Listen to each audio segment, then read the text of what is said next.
यह वीडियो मैं जो हूँ ये जीनोमिक का चक्कर समझाने की वजह से बना रहा हूँ। देखिए, मैं करीब 40 साल तक वेटरनरी कॉलेज में पढ़ाता रहा और मैं 2004 में रिटायर हो गया था। उसके बाद मैं क्योंकि बायोकेमिस्ट्री में माइनर किया हुआ था तो इसलिए मैं यहाँ देहरादून में ग्राफिक एरा में जेनेटिक इंजीनियरिंग पढ़ाता रहा, बीटेक बायोटेक को। तो उसमें मैंने जीनोमिक का चक्कर जो है वो समझा कि जीनोमिक का क्या चक्कर है और डेयरी कैसे एकदम डेयरी में लोग कूद रहे हैं और फिर उसके बाहर भी निकल रहे हैं। तो जीनोमिक्स में ये समझाना चाहता हूँ कि दुनिया जो बदली है ड्रोन और जीन्स की एनालिसिस से बदली। जीन्स क्या होते हैं? जीन्स एक जो न्यूक्लिक एसिड होते हैं 4 तरह के, उनकी सीक्वेंस होती है। जैसे कंप्यूटर में 0-1 पे चलता है, जीन्स में 4 पे चलता है, एडेनिन, ग्वानिन, साइटोसिन और ग्वानिन। तो इनके डिफरेंट कॉम्बिनेशंस है, इनकी सीक्वेंस जैसे होती है उसके हिसाब से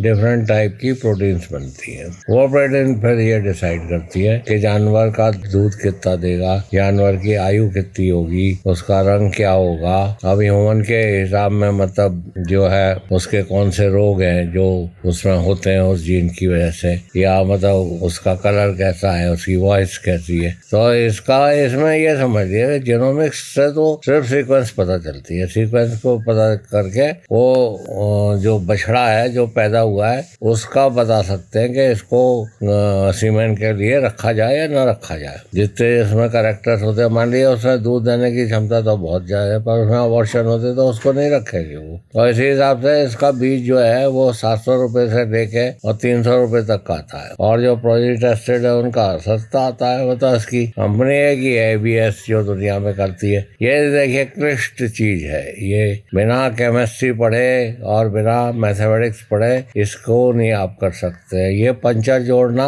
और छोले बनाने की विद्या से परे बात है। और ये भी कहना कि सावन का नंदी बहुत अच्छा है, नंदी तो बहुत अच्छा है पर मतलब ऐसा है कि ये कोई जरूरी नहीं है कि वो आप IAS है या आप PhD है या आप साइंटिस्ट है तो आपका बच्चा वही बनेगा ना।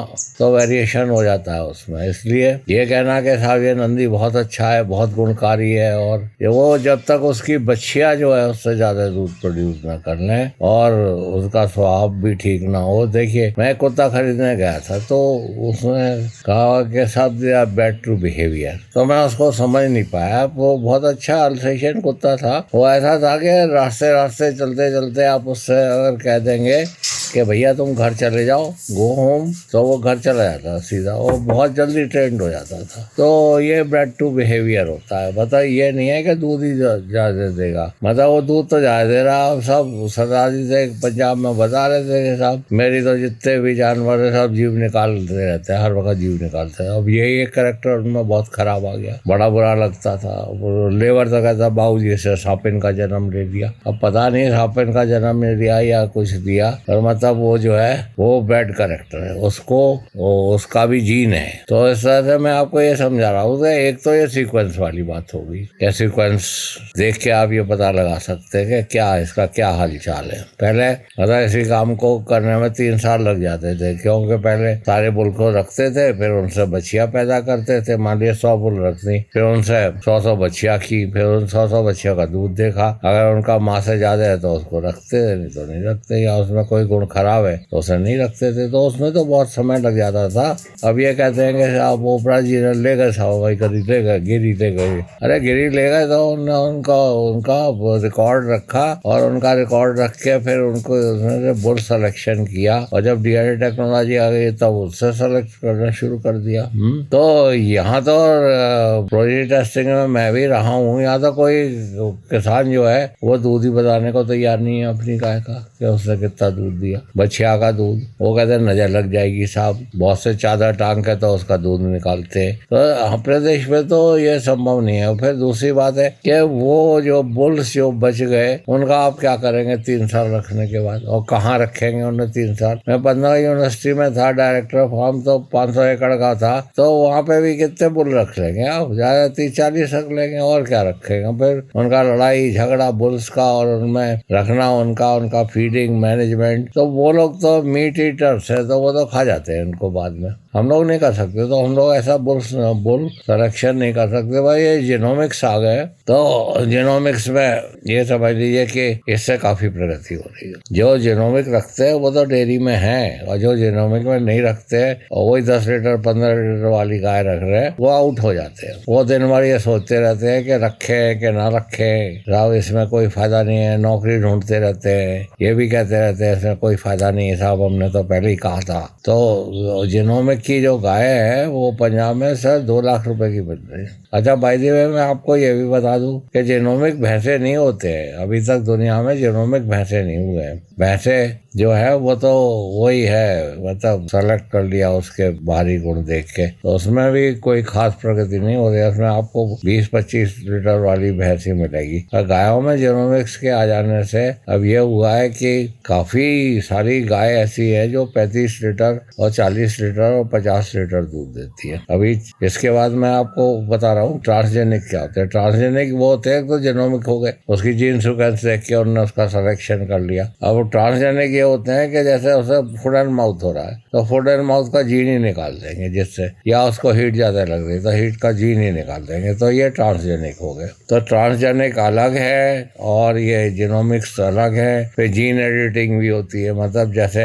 आपकी किताब लिखी जाती है उसमें एडिटर जो है वो एडिट करता है, उसमें उसको करेक्ट करता है, तो इसी तरह का जीन कोई खराब है तो उसको करेक्ट भी करते हैं, तो जीन एडिटिंग की भी टेक्निक आ गई है। फिर एक क्लोन एनिमल होते हैं, मतलब जैसा है वैसा ही उसकी सेल लेके, जैसे डॉली है वो क्लोन एनिमल है, तो क्या है उसने उसके अडर से एक सेल ली और उसी से पूरा जानवर बना दिया। अभी यहाँ भारतवर्ष में भी करनाल में और हिसार में लोगों ने ऐसे भैंसे बना दी हैं, और वहाँ पे कश्मीर में उन्होंने पश्मीना गोट बना दिए, क्लोन्ड पश्मीना गोट, मतलब एक सेल लेके, मतलब उसका मतलब ये है कि शादी की कोई वो नहीं वो रहेगी इम्पोर्टेंस, वो तो उसी की सेल लेके, मतलब वो जो साउथ कोरिया है वहाँ पे अगर आपका जानवर मर जाएगा तो वो उसकी एक सेल लेके दूसरा जानवर उसी टाइप का बना देते हैं जैसे आपका पेट है। उसमें उन्होंने बहुत पैसे बनाए साउथ कोरिया ने, उसमें वो लोग उन लोग की एक्सपर्टाइज है, उसमें बहुत पैसे बनाते हैं। तो दुनिया में ऐसे भी लैब हैं जो कि आपका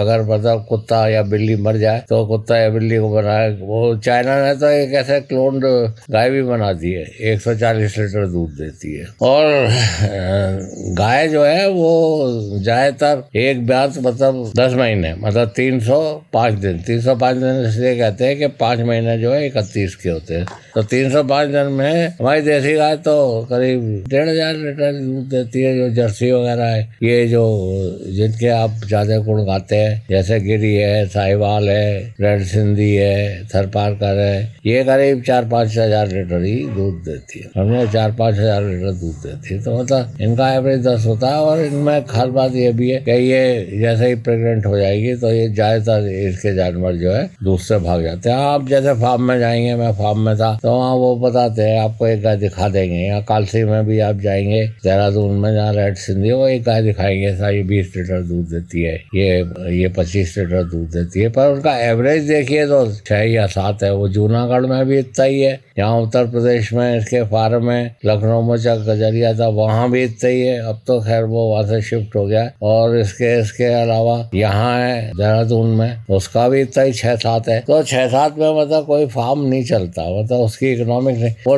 ठीक है, वो आपको आश्रम में दिखाई देगी, यूनिवर्सिटी में दिखाई देगी, और मिलिट्री फार्म पहले रख लेते थे पर अब मिलिट्री फार्म भी खत्म हो गए। और उनको ज्यादा संख्या में आप रख नहीं सकते हो, तो ऐसा प्रोजेक्ट होते हैं। तो कहीं थरपारकर का प्रोजेक्ट है, कहीं पे जो है रेड सिंधी का है, कहीं पे जो है वो हरियाणा का है, तो कहीं पे साहिवाल का है। तो इस तरह वहाँ पर एक ही नस्ल है साहिवाल जो आपको ज्यादातर दिखाई देगी। और इनका भविष्य क्या होता है, जब ये हर्ड में आ जाती है, लोहा रख लेते हैं, साहब ने एक देसी गाय रख ली है, इसका दूध हम पीते हैं, फिर वो क्रॉस हो जाती है, वो फिर जर्सी से या होल्स्टीन से क्रॉस हो जाती है। जितने जर्सी या होल्स्टीन है, ये सब जो है जिनका स्त्रीवन आ रहा है, आप उसकी डायरेक्ट हिस्ट्री में देख सकते हैं, ये A2 है और इनका सोमैटिक सेल काउंट भी दिया जाता है। सोमैटिक सेल काउंट से पता चलता है मास्टाइटिस कितनी होगी। एक फार्म है यहाँ पे, उसमें मैं जाता था तो मैंने उसका मास्टाइटिस टेस्ट किया तो उसमें कोई नहीं निकला, 2-3% ही निकले। दूसरे फार्म में 100%, 90%। तो वो ऐसा था कि वो जीनोमिक का मतलब सीमेन यूज करते थे। तो आप इस जीनोमिक के खेल को समझिए। अब चक्कर ये होता है, मैंने पहले भी ये बनाया था कि ये साहब इसका सीमेन कहाँ से मिलेगा। इसके सीमेन के लिए आपको सिलेंडर रखना पड़ेगा। ये जो है 1-2 नहीं देते, ये 10 देते हैं कम से कम। मैंने भी अभी जीनोमिक वो उसका गिरी का बीज खरीदा है, 2000 रुपये का था, तो वो उसने 10 दिए तो 18 मतलब 20,000 रुपये का हो गया, करीब 20,000 रुपये का हो गया। कोई एक नहीं देगा आपको, एक आप मंगाएंगे तो वो जो रखे हुए 10 लाके वो अगर 2000 का तो वो 2500 का देगा और फिर आपको लेने जाना पड़ेगा उसको। तो आप अपने पास सिलेंडर रखिए जेनोमे, और बीज पहले से डेयरी पीछे खोलिए, पहले सिलेंडर रखिए और जेनोमे का बीज लाके रखिए। अब मैंने तो ये किया है कि मैंने तो एम्ब्रियो खरीद लिए जेनोमिक के एम्ब्रियोस खरीद लिए। अब मैं देसी गाय में वही जेनोमिक के एम्ब्रियो रख दूंगा, तो मेरे तो ना मुझे दूध उतार निकालने का झंझट ना कुछ। मैं तो गाय बेचूंगा, मैं दूध क्यों बेचूंगा?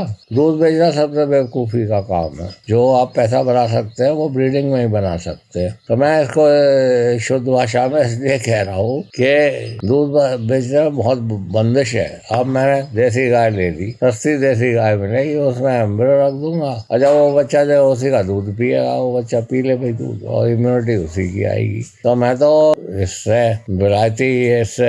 ब्राजीलियन गिरी का सीमेन यूज कर रहा हूँ अपने फार्म में, और ये देसी गाय रख के, देसी गाय तो 10,000 20,000 में आ जाती है, और उसमें जो है वो इसके एम्ब्रियो रख दे तो 9 महीने में। और वो embryo sex embryo A2 embryo है। ये A1 A2 का भी बहुत झगड़ा है कि साहब विलायती गाय जो है A1 होती है, A1 नहीं होती, मतलब कुछ गाय होती है A1, 10% जो है वो A2 होती है होल्स्टीन, और 60% जो जर्सी है वो A2 होती है। तो अब जितना बीज आ रहा है वो A2 का ही आ रहा है। इसमें A2 के साथ साथ इसकी सोमैटिक सेल काउंट जो ये बताता है कि इसको मास्टाइटिस होगी या नहीं होगी वो भी आता है। और उसके साथ साथ वो भी, यदि आपकी गाय के थन छोटे हैं तो आप बड़ी थन वाली गाय से क्रॉस करा सकते हैं। तो ऐसा नहीं है कि मिल्क प्रोडक्शन ही है उसका वो है। मतलब एक साहब मेरे पास आए थे, हमारे गाय के थन बहुत छोटे हैं, दूध तो बहुत दे, तो मैंने कहा बड़े थन वाले बुल से करा लो, वो देखेंगे उसमें जो सा, या किसी के पैर की बहुत कमजोरी है गाय में तो वो मजबूत पैर वाले उससे करा ले। तो इसके सारे गुण होते हैं, तो जैसे जितने उसमें ज्यादा गुण है उतना ही उसकी कॉस्ट पड़ती जाती है। और ये 10-12 से कम नहीं देते, इससे कम लेंगे तो आपके संग कोई फ्रॉड कर देगा, कोई दूसरा बीज दे देगा आपको। वहाँ से दे देते हैं एक आध बीज पर, बताओ एक आध मत लीजिए, आप 10 ले लीजिए और फिर बेचिए उसमें से। तो मेरा कहने का अर्थात यही है कि आप जब तक आपके पास सिलेंडर नहीं है और जब तक आप पे लिक्विड नाइट्रोजन नहीं है, जब तक आपने बीज प्रोक्योर नहीं किया है, तो आप इस धंधे में मत उतरिए। बीज प्रोक्योर आप जो है सेक्स भी एम्ब्रियो भी ले सकते हैं, सेक्स सीमेन भी ले सकते हैं, और आप जो है अनसेक्स ये भी ले सकते हैं। सेक्स सीमेन का ये है कि वो गायों में अच्छा काम नहीं करता, रिपीट ब्रीडिंग में काम नहीं करता। मेरी एक गाय है वो रिपीट कर रही थी, तो मैंने उसको जो है कंसेप्शन किंग का सीमेन लगवाया। आप पीछे देखिए क्या होता है। तो आपको सब तरह से, मेरी एक गाय है वो प्रेग्नेंट नहीं हो रही है, और एक सबके पास उसका सांड है, सांड से करा लूंगा। तो मतलब ये डेयरी खोल के फिर ये सोचना कि साहब मैं इसे चलाऊं या न चलाऊं, इसे बंद करूं या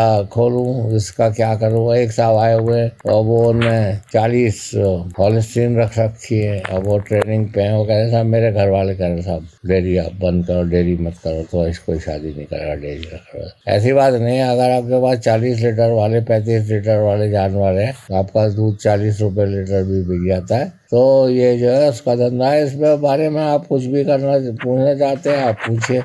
मेरी सेवाएं सब निःशुल्क हैं। आप कभी भी फ़ोन करेंगे मैं जवाब अवश्य दूंगा आपको। और मैं इस खेल का खिलाड़ी ऐसे हूँ कि मैं गांव में भी रहा 5 साल, और मैंने डॉक्टरों को पढ़ाया भी।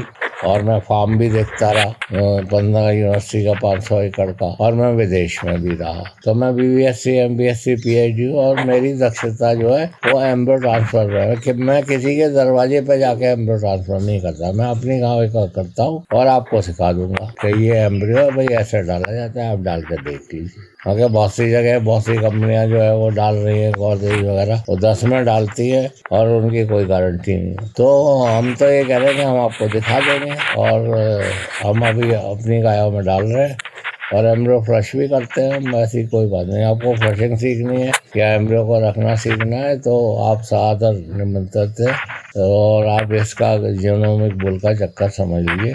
गाय खरीदने से पहले सिलेंडर खरीदिए और बीज प्रिपेयर करिए, बीज रखिए। मुझको काफ़ी टेलीफोन आते हैं, साहब इसका बीज कहाँ मिलेगा। अरे बीज आप अगर 10 लेंगे, 10-12 लेंगे या 20-100 लेंगे तो वो आपके घर पे दे जाएंगे। वो तो बेचने को बैठे, वो तो 147 देश में बेच रहे, पर वो एक थोड़ी देर। तो ये खेल जो है रईसों का खेल हो गया है, पैसा फेंक तमाशा देख। इसमें पता आपको पैसा लगाना पड़ेगा, कल से पैसा लगाना पड़ेगा। गाय में पैसा न लगा के आप सीमेंट में लगाइए, नाइट्रोजन में लगाइए, उसमें लगाइए। और वो जो है कृपा करके ऐसे लोगों की डेयरी देखिए यहाँ पे वो सीमेंट रखे हुए हैं और अच्छे जानवर पैदा कर रहे हैं, और उसी से आप करिए। और ये कहना कि साहब इसमें नुकसान है, ऐसी तो कोई बात नहीं है। मैं 80 साल का हो गया, मैं तो अब भी यही चला रहा हूँ। मैं तो बच्चियाँ ले लेता हूँ जो प्रेग्नेंट नहीं हो रही, उन्हीं को प्रेग्नेंट कर लेता हूँ, उनको फिर बेच लेता हूँ और उनको पहले दूध में भी उतार लेता हूँ, उसमें एम्ब्रियो ट्रांसफर भी करता हूँ। तो मैं ये उनको वेटरनरियन को बता रहा हूँ कि इसमें ये कुत्ता वुत्ता तो ट्रीट करना, इसमें तो पैसा है ही, पर सबसे ज़्यादा पैसा जो है ट्रांसजेनिक के ये एनिमल पैदा करना जो है, ये जो जीनोमिक एनिमल्स पैदा करना है, इसमें बहुत अच्छा है। क्योंकि हमारे देश में आप गाय को मार तो सकते नहीं है, तो आप बच्चे ही बच्चा पैदा करिए। वो अगर मतलब आपके पास बच्चियाँ है तो उसमें आप सेक्स सीमेंट डालिए, और अगर आपके पास गाय है तो उसमें सेक्स एम्ब्रियो डालिए। सेक्स एम्ब्रियो भारतवर्ष में उपलब्ध है। इसके बारे में जो और बात करना चाहता है मेरे पास आ जाए 1-2 दिन को, मैं सब बता दूंगा। और ये भी बता दूँ कहाँ से मिलते हैं, 1-2 चाहिए तो दे भी दूंगा, डाल के भी दिखा दूंगा। थैंक यू, आपने सुना।